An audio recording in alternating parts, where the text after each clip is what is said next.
Hello children, praise the Lord. Welcome to kids story time. ఈరోజు లెసన్కి మీరు అందరు రెడీగా ఉన్నారు కదా చిల్డ్రన్? ఓకే పిల్లలు, ఒక ఊర్లో ఒక ఎలిఫెంట్ ఉంది. పిల్లలు, మీలో ఎంతమందికి ఎలిఫెంట్ తెలుసు? ఎలిఫెంట్ చిన్నగా ఉంటుందా, పెద్దగా ఉంటుందా? Yes, you are right. Elephant చాలా పెద్దగా ఉంటుంది కదా పిల్లలు. దాని కాలు చాలా పెద్దగా ఉంటాయి, దాని ఇయర్స్ ఇంత పెద్ద పెద్దగా ఉంటాయి కదా పిల్లలు. దానికి ఒక పెద్ద ట్రంక్ ఉంటుంది కదా. ఒకరోజు ఒక అడవిలో ఎలిఫెంట్ ఏం చేసిందంటే తన చుట్టుపక్కల ఉన్న చీమలను చూసింది. పిల్లలు, యాంట్స్ ఎంత చిన్నగా ఉంటాయి కదా, చాలా చిన్నగా ఉంటాయి. అప్పుడు ఈ ఎలిఫెంట్ అనుకుంది, ఏ యాంట్స్, మీరు ఎంత చిన్నగా ఉన్నారు నా దగ్గర, నా సైజు చూడు, మీరు చూడు ఎలా ఉన్నారు, నేను పెద్దగా ఉన్నా, మీరు స్మాల్గా చిన్నగా ఉన్నారు చూసారా, మీ సంగతి చెప్తాను చూడు అని యాంట్స్ చాలా కష్టపడి పుట్ట తయారు చేసుకుంటే ఆ పుట్టనంతా ఒక్కసారి తొక్కేసిందంట పిల్లలు. అయ్యో పాపం, చాలా చీమలు ఈ ఎలిఫెంట్ దాటికి తట్టుకోలేక చచ్చిపోయాయి. అది చాలా బరువు ఉంటుంది కదా ఎలిఫెంట్, దాని కాళ్ళు బరువుకి చిన్న చిన్న చీమలన్నీ చచ్చిపోయాయి. పిల్లలు, ఎంత సాడ్ థింగో కదా. చుట్టుపక్కల ఉన్న చీమలు అనుకున్నాయి, ఎందుకు ఈ ఎలిఫెంట్ మా మీద దాడి చేస్తుంది, ఈ ఎలిఫెంట్ని అసలు మేము ఏమన్నాము, ఏమనకుండా ఏంటి మా దగ్గరకు వస్తుంది, ఎట్లయినా సరే ఈ ఎలిఫెంట్కి పాఠం నేర్పించాలి అని అనుకున్నాయంట పిల్లలు. అయితే ఒకరోజు ఎలిఫెంట్ వచ్చి చీమలన్నీ చక్కగా మళ్ళీ కష్టపడి పుట్ట కట్టుకుంటే ఉఫ్ అని ఊదేసిందంట. అప్పుడు ఆ పుట్ట అంతా ఎగిరిపోయింది. ఇంకా పుట్ట లేదు పిల్లలు, ఓన్లీ యాంట్స్ మాత్రమే ఉన్నాయి. అయ్యో, ఇంతసేపు కష్టపడి కట్టుకున్న ఈ ఎలిఫెంట్ ఏంటబ్బా మా పనంతా వేస్ట్ చేస్తుందని చాలా బాధపడ్డాయట పిల్లలు. అయితే చిన్న చిన్న చీమలన్నీ ఒక చోటికి చేరి ఒక మీటింగ్ పెట్టుకున్నాయి. మనందరం కలిసి ఈరోజు ఎట్లయినా సరే ఎలిఫెంట్కి ఒక మంచి లెసన్ నేర్పించాలి అని అన్నీ కలిసి ప్లాన్ చేసుకున్నాయి పిల్లలు. ఈరోజు నేను మళ్ళీ చీమల దగ్గరికి వెళ్తాను, అవి మళ్ళీ చీమలు పుట్ట పెట్టే ఉంటాయి. ఈ పాటికి ఆ పుట్ట కష్టపడి కట్టుకున్నాయి కదా, మళ్ళీ వెళ్ళి ఉఫ్ అని ఊదేస్తాను, అప్పుడు అన్నీ చచ్చిపోతాయి అని అనుకుంటూ ఎలిఫెంట్ వెళ్తుందట.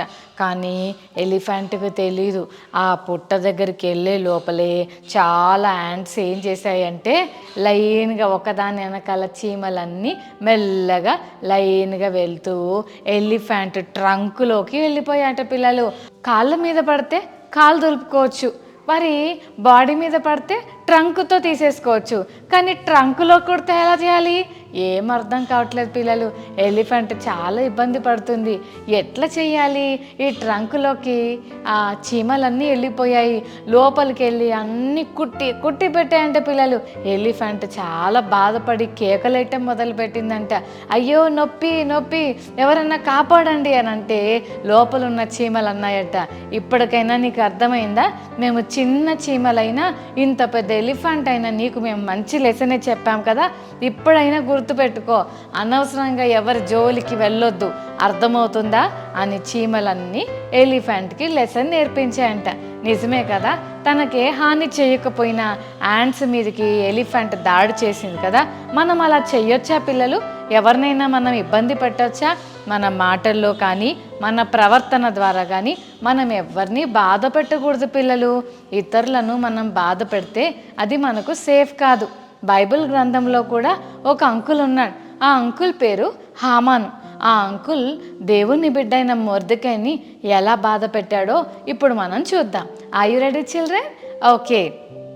బైబిల్ గ్రంథంలో అహష్వేరోషు అనే ఒక రాజు ఉన్నాడు పిల్లలు. ఈ రాజు దాదాపు 120 ప్రావిన్సెస్ని పరిపాలన చేస్తున్న గొప్ప రాజు. రాజు దగ్గర మంత్రిలాగా హామానుని పెట్టుకున్నాడు. ఈ హామాను మంచి పొజిషన్లో ఉండి రాజుకు సపోర్టుగా ఉంటూ దేశంలో ఉన్న పనులన్నీ చూసుకుంటున్నాడు. అయితే మొర్దెకై అనే ఒక దేవుని బిడ్డను రాజు అపాయింట్ చేశాడు. ఈ మొర్దెకై రాజు కోట దగ్గరే ఆ గేటు దగ్గరుండి పనులు చేస్తుండేవాడు. ఆ రోజుల్లో హామాను రోడ్డు మీద అలా వెళ్తుంటే అందరూ నమస్కారం పెట్టాలి. సాష్టాంగ నమస్కారం అంటే నీల్ డౌన్ చేసి దండం పెట్టాలి. ఒకవేళ అలా పెట్టలేదంటే ఆ వ్యక్తిని గౌరవించినట్టు అన్నమాట. అయితే బైబిల్ ఏమో దేవునికి తప్ప దేనికి నమస్కరించొద్దని చెప్తుంది పిల్లలు. మరి దేవుని పిల్లలు దేవుని వాక్యం చెప్పినట్లే చేయాలి కదా. మరి మొర్దెకై అంకుల్ దేవుని మాటకు లోబడి హామాన్ అంకుల్ వెళ్తుంటే మోకాళ్ళేసి సాష్టాంగ నమస్కారం చేయలేదు. దానివల్ల హామాన్కి చాలా కోపం వచ్చింది. వీడి సంగతి చూస్తా, వీడిని బాగా పెద్ద పనిష్మెంట్ ఇవ్వాలి వీడికి అని అనుకోని పిల్లలు మొర్దెకై మీద చాలా పగ పెట్టుకున్నాడు. చెల్లి తమ్ముడు మనం పగ పెట్టుకోవచ్చా? ఎవరినైనా హర్ట్ చేయొచ్చా? లేదు కదా. దేవుని వాక్యం చెప్తుంది మనం ఎవరిని అనవసరంగా బాధ పెట్టకూడదని. ఓకేనా చిల్డ్రన్? మరి ఇక్కడ హామాన్ ఏం చేశాడో తెలుసా? ఒకరోజు మొర్దెకై చేసిన పని వల్ల చాలా కోపం పెట్టుకొని రాజు దగ్గరికి వెళ్ళి అసలు యూదులే లేకుండా చేసేయాలని ప్లాన్ వేసుకొని, రాజా మీకు ఆ విషయం తెలుసా రాజా, మన దేశంలో చాలామంది ప్రజలు ఉన్నారు. మన ఊరోళ్ళందరూ మనకి వెల్కమ్ చెప్తారు, మనల్ని గౌరవిస్తారు. కానీ ఒక జాతి ఉంది రాజా, వాళ్ళు యూదులు. వాళ్ళు ఎవ్వరికి నమస్కరించరు వాళ్ళ దేవుడికి తప్ప. అలాంటి జాతి మన దేశంలో ఉండకూడదు రాజా. అందుకని మీరు పర్మిషన్ ఇస్తే రాజా ఒకరోజు వాళ్ళందరినీ చంపేద్దాం. దానికి మీరు ఓకే అంటారా? మీ ఉంగరంతో ఇక్కడ ముద్ర వేయండి రాజా అని చెప్పాడు పిల్లలు. అయితే రాజు తన ఉంగరంతో ఏ లెటర్ మీదైనా ముద్ర వేస్తే, అంటే సీల్, రాజు సీల్ కనుక అక్కడ స్టాంప్ లాగా వేస్తే అది ఎవ్వరు కూడా మార్చడానికి వీల్లేదు పిల్లలు. హామాన్ అంకుల్ మనసులో మొర్దెకై మీద కోపం. అయితే దాన్ని ఎలా తీర్చుకోవాలని ప్రయత్నం చేశాడంటే మొత్తం యూదులకే నష్టం తెచ్చేలాగా ప్లాన్ చేశాడు. ఎంత సాడ్ థింగో కదా పిల్లలు. అయితే దేవుడు ఎంత గొప్పవాడో, తన బిడ్డైన మొర్దెకై పక్షంగా దేవుడు ఉన్నాడు. ఒకరోజు గేట్ దగ్గర మొర్దెకై ఉన్నప్పుడు ఇద్దరు వ్యక్తులు రాజుని ఎట్లా చంపాలా అని ప్లాన్ చేస్తున్నారు పిల్లలు. అమ్మో, రాజుతో ఉంటూ రాజుని ఎలా చంపేయాలని ప్లాన్ చేయటం ఎంత డేంజరస్ థింగ్ కదా. ఇది మొర్దెకైకి తెలిసింది. వెంటనే మొర్దెకై వాళ్ళ బంధువైన ఎస్తేర్ ఉంది కదా, క్వీన్ ఎస్తేర్కి కబురు పెట్టాడు పిల్లలు. కబురు పెట్టి, ఇదిగో రాజుని చంపాలని ఇద్దరు సైనికులు ఇక్కడ కుట్ర పన్నుతున్నారు, అర్జెంటుగా వాళ్ళ విషయంలో యాక్షన్ తీసుకోవాలని మొర్దెకై రాణికి చెప్తే ఆ విషయం రాణి తెలుసుకొని వాళ్లకు పనిష్మెంట్ ఇప్పించింది. కానీ మొర్దెకైని ఏ హానర్ చేయలేదు పిల్లలు. అయితే మీకు విషయం తెలుసా? హామాన్ అంకుల్ మొర్దెకైని చంపాలని అనుకున్నాడు కదా, చాలా పగబెట్టుకొని పెద్ద ఉరికొయ్య తయారు చేయించి మొర్దెకై అంకుల్ని ఎట్లయినా ఆ ఉరికొయ్య మీద వేలాడదీయించాలని అనుకున్నాడు. అందరిని చంపిన మొర్దెకై అంకుల్ మాత్రం చాలా హారబుల్గా వాళ్ళ ఇంటి దగ్గరే చనిపోవాలని ఆశపడ్డాడు. కానీ ఒకరోజు రాత్రి రాజుకు నిద్ర పట్టకపోతే దేశంలో ఏమేమి జరుగుతున్నాయో ఆ బుక్లో రాశారు కదా, ఆ బుక్ తీసుకొచ్చి చదవండి అన్నప్పుడు మొర్దెకై అంకుల్ చేసిన మేలు అక్కడున్న వాళ్ళు చదివారు. మరి ఏమన్నా హెల్ప్ చేసామా మొర్దెకైకి, ఏమన్నా హానర్ చేసామా అంటే ఏం చేయలేదు రాజా అని అన్నారు పిల్లలు. నెక్స్ట్ రోజు మార్నింగ్ ఎట్లయినా మనము మొర్దెకైకి హెల్ప్ చేయాలి, ఎందుకంటే మొర్దెకై నా ప్రాణాన్నే కాపాడాడు కదా అని రాజు అనుకొని ఒక్కరోజు పొద్దున్న నెక్స్ట్ మార్నింగ్ లెగగానే హామాన్ అంకుల్ తన దగ్గరికి వచ్చాడు యాజ్ యూజువల్గా. రాగానే హామాను రాజు ప్రాణాన్ని కాపాడిన వారికి ఎట్లాంటి హానర్ చేస్తే బాగుంటుంది అని అడిగాడు పిల్లలు. ఆ మాట అడగగానే హామాన్ అనుకున్నాడు, నేనే కదా కాబట్టి రాజా నీ గుర్రం మీద ఎక్కించుకొని నీ రాజవస్త్రాలు అలకేసి నీ ఉంగరం వాళ్ళ వేలుకేసి వాళ్ళని వీధుల మీద తిప్పుతూ రాజుకి ఎవరైనా హెల్ప్ చేస్తే వాళ్ళని ఇలా సన్మానిస్తామని ప్రకటించుకుంటూ తిరగాలి రాజా అని చెప్పాడు పిల్లలు. ఎప్పుడైతే ఆ మాట హామాను చెప్పాడో రాజు వెంటనే అన్నాడు, సో దాన్ని నువ్వు మొర్దెకై చెయ్యాలి అన్నాడు పిల్లలు.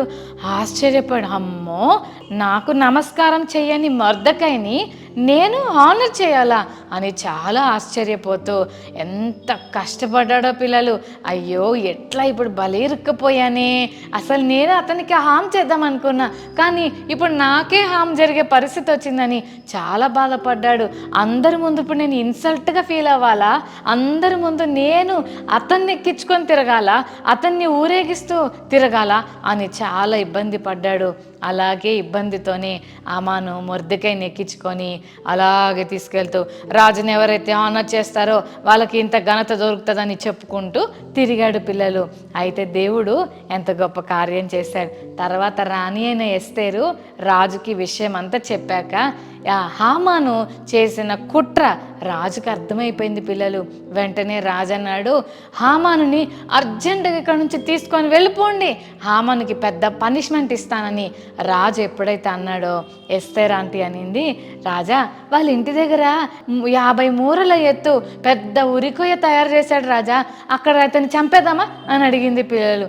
వెంటనే రాజు అన్నాడు, ఓకే వాళ్ళ ఇంటి దగ్గర ఏ ఉరికొయ్య అయితే తయారు చేశాడో అక్కడే అతన్ని చంపేయండి అన్నాడు పిల్లలు. అందరి ముందు హామాను తీసుకెళ్ళి వాళ్ళ ఇంటి దగ్గరే మొర్దెకై కోసం రెడీ చేసిన ఆ పెద్ద ఉరికొయ్య మీద హామాన్ని ఉరి తీశారు. ఎంత సాడ్ థింగ్ కదా పిల్లలు. ఇతరులను ఇబ్బంది పెట్టాలని హామాను కుట్ర పన్నాడు. దానివల్ల జరిగిన ఫలితం ఏంటంటే హామానే ఇబ్బంది పడ్డాడు. ఈ లెసన్ ద్వారా మనం ఏం నేర్చుకుంటున్నాం పిల్లలు అంటే ఇతరులను మనము హామ్ చేయకూడదు. పిల్లలు, ఎలిఫెంట్ యాంట్స్ని హామ్ చేయాలని ట్రై చేసింది, కానీ ఇంతకీ చీమలన్నీ కలిసి ఎలిఫెంట్కు పెద్ద పాఠమే నేర్పించాయి కదా.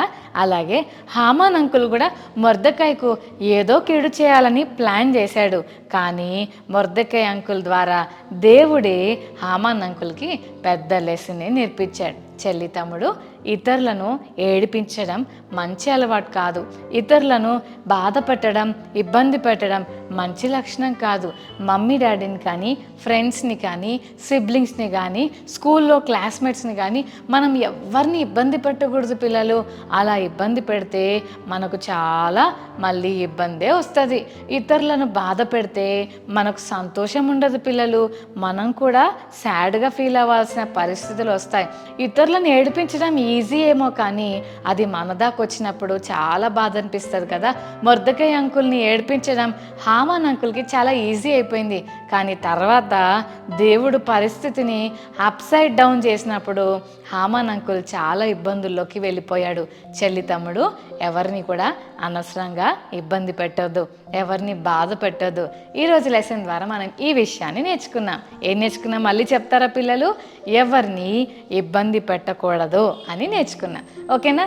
నా మాటల ద్వారా కానీ, నా యాక్షన్స్ ద్వారా కానీ నేను ఎవరిని హర్ట్ చేయకుండా నాకు సహాయం చేయ ప్రభు అని యేసుని అడుగుదామా? రైట్, కళ్ళు మూసుకోండి, చిన్న ప్రార్థన చేసుకుందాం. ప్రేమగల తండ్రి, మీకు వందనాలు. విన్న మాటలు మా హృదయాల్లో నీరు కట్టి ఫలింపచేయండి. ఎలిఫెంట్ యాంట్స్కి హామ్ చేయాలనుకుంది, కానీ యాంట్స్ అన్ని కలిసి ఎలిఫెంట్కు లెసన్ నేర్పించాయి. అంతేకాదు ప్రభా, హామాను మొర్దెకైని ఇబ్బంది పెట్టాలని అనుకున్నాడు, కానీ నీవే హామానుకు ఒక పెద్ద గుణపాఠం నేర్పించావు. అలాగే మా జీవితాల్లో కూడా ఈ రోజు నుండి మా మాటల ద్వారా కానీ, మా ప్రవర్తన ద్వారా కానీ ఎవరిని ఇబ్బంది పెట్టకుండా సహాయం చేయమని యేసు నామమున వేడుకొని ప్రార్థిస్తున్నాం తండ్రి. ఆమేన్, ఆమేన్. ఓకే చిల్డ్రన్, ఈరోజు మెమరీ వర్స్ నేర్చుకుందామా? మత్తయి 22:39. నిన్ను వలె నీ పొరుగు వానిని ప్రేమింపవలెను. మరోసారి నేర్చుకుందామా చిల్డ్రన్? మత్తయి 22:39. నిన్ను వలె నీ పొరుగు వానిని ప్రేమింపవలెను. Okay children, God bless you. Bye.